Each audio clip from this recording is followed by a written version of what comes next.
প্ৰথমে মই সংগীতাই আপোনালোক সকলোকে এটা নতুন ভিডিঅ'লৈ স্বাগতম জনালোঁ। আজি আপোনালোকৰ কাৰণে মাছৰ সৈতে ৰন্ধা সজিনাৰ ৰেচিপি এটা লৈ আহিছোঁ। এনেদৰে খাই চাগে বহুতে ভালেই পায় আৰু যিসকলে আজিলৈকে এনেদৰে মাছৰ সৈতে সজিনাৰ জুতি লোৱা নাই এবাৰ নিশ্চয় লৈ চাব, খাবলৈ খুবেই ভাল পাব। আহক তেনেহ'লে বেছি দেৰি নকৰোঁ, আজিৰ ভিডিঅ'টোৰ মাজলৈ আমি আগবাঢ়োঁ।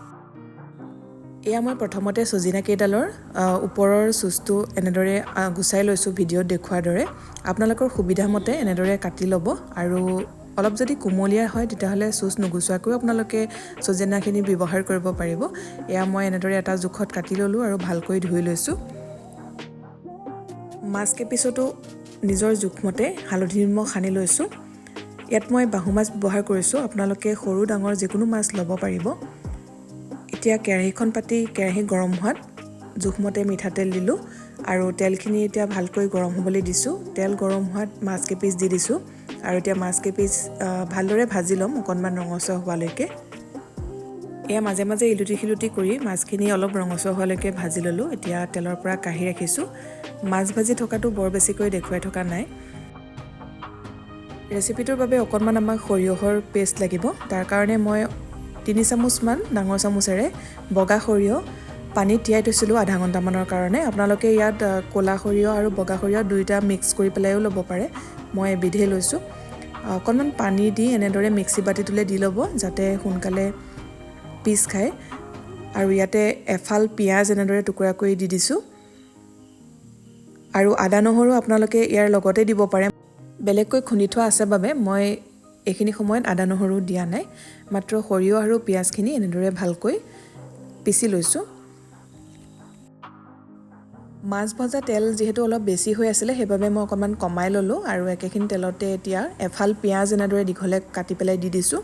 পিঁয়াজখিনি এতিয়া অকণমান কোমল হৈ যোৱালৈকে ভাজি থাকিম। গেছৰ ফ্লেমটো মিডিয়াম কৰি ৰাখিছোঁ আৰু লগতে দি দিছোঁ 2টা আলু এনেদৰে দীঘলকৈ কাটি পেলাই দি দিছোঁ। আলু দিয়াটো অপশ্যনেল হয়, আপোনালোকে যদি আলু নাখায় তেতিয়াহ'লে নিদিয়াকৈও বনাব পাৰিব। আলু কেইপিচ এনেদৰে অকণমান ভাজি লোৱাৰ পাছতে এতিয়া মই ইয়াত দি দিছোঁ এটা ডাঙৰ চাইজৰ বিলাহী এইদৰে সৰুকৈ কাটি দিছোঁ। আপোনালোকে বিলাহীটো পেষ্ট বনাইও দিব পাৰে, কিন্তু এইদৰে যদি সৰুকৈ কাটি দিয়ে তেতিয়াহ'লে সোনকালে গলিয়ে যায়। জোখমতে হালধি দিলোঁ, লগতে দিছোঁ সোৱাদ অনুসৰি নিমখ। গোটেইখিনি ভালদৰে এবাৰ লৰাই লৈ ইয়াতে ডাঙৰ চামুচেৰে এচামুচ খুন্দি লোৱা আদা নহৰু দিলোঁ। এতিয়া আদা নহৰুখিনি দিয়াৰ পিছতো গেছৰ ফ্লেমটো কমাই লৈ আকৌ অকণমান সময় ভাজি আছোঁ। এইখিনি সময়তে মই অকণমান গুড়ি মছলা ব্যৱহাৰ কৰিছোঁ। এয়া ঘৰতে খুন্দি থোৱা গোটা জিৰা আৰু ধনিয়া গুড়ি, তাৰে মই প্ৰায় এচামুচমানৰ জোখত দি দিছোঁ সৰু চামুচেৰে। আপোনালোকে ইয়াত যিকোনো মছলা ব্যৱহাৰ কৰিব পাৰে নিজৰ ইচ্ছা অনুসৰি। মই ইয়াত বৰ বিশেষ মছলা ব্যৱহাৰ কৰা নাই, অকল জিৰা ধনিয়া গুড়ি অকণমানহে দিছোঁ। গোটেইখিনি ভালকৈ লৰাই দিলোঁ আৰু কালাৰৰ বাবে ইয়াতে আপোনালোকে ৰেড চিলি পাউডাৰো ব্যৱহাৰ কৰিব পাৰিব। গোটেইখিনি ভালদৰে ভজা হৈ গ'ল, দেখিছে তেল বিৰিঙি আহিছে। এতিয়া ইয়াতে যিখিনি আমি সজিনা কাটি ৰাখিছিলোঁ সেই সজিনাখিনি দি দিছোঁ আৰু এবাৰ ভালকৈ লৰাই ল'লোঁ। সজিনাখিনি দিয়াৰ পিছতো 1-2 মিনিটমানৰ কাৰণে এনেদৰে কম জুইতে ঘনাই লৰাই ভাজি লৈছোঁ। অকণমান ঘনাই লৰাই থাকিব, নহ'লে তলত লাগি যাব পাৰে যিহেতু শুকান হৈ আছে। এতিয়া এটা কেঁচা জলকীয়া দি দিছোঁ ফালি পেলাই। আপোনালোকে জ্বলা বেছিকৈ খালে বেছিকৈ ব্যৱহাৰ কৰিব। গোটেইখিনি ভালকৈ এবাৰ লৰাই লৈ এতিয়া আগতে আমি যিখিনি সৰিয়হৰ পেষ্ট বনাই লৈছিলোঁ সেই সৰিয়হৰ পেষ্টখিনি দি দিছোঁ। মিক্সি বাতিটোত অকণমান পানী দি এনেদৰে আউখালি দিব, যিহেতু বাতিটোত বহুতখিনি সৰিয়হৰ পেষ্ট লাগি থাকে। গোটেইখিনি এবাৰ লৰাই লৈছোঁ আৰু এতিয়া আমি ইয়াতে পানী ব্যৱহাৰ কৰিম। পানী নিজৰ হিচাপত দি ল'ব, কিন্তু বহুত বেছি পাতলীয়াও নকৰিব, অকণমান ডাঠ হৈ থাকিলেহে খাবলৈ বেছি ভাল হ'ব। এইখিনি সময়ত গেছৰ ফ্লেমটো হাই কৰি ঢাকনিখন লগাই দিছোঁ আৰু এয়া এটা উতল আহিছে। এতিয়া উতলি অহাত ইয়াতে মই আগতে ফ্ৰাই কৰি থোৱা মাছ কেইপিচ দি দিছোঁ।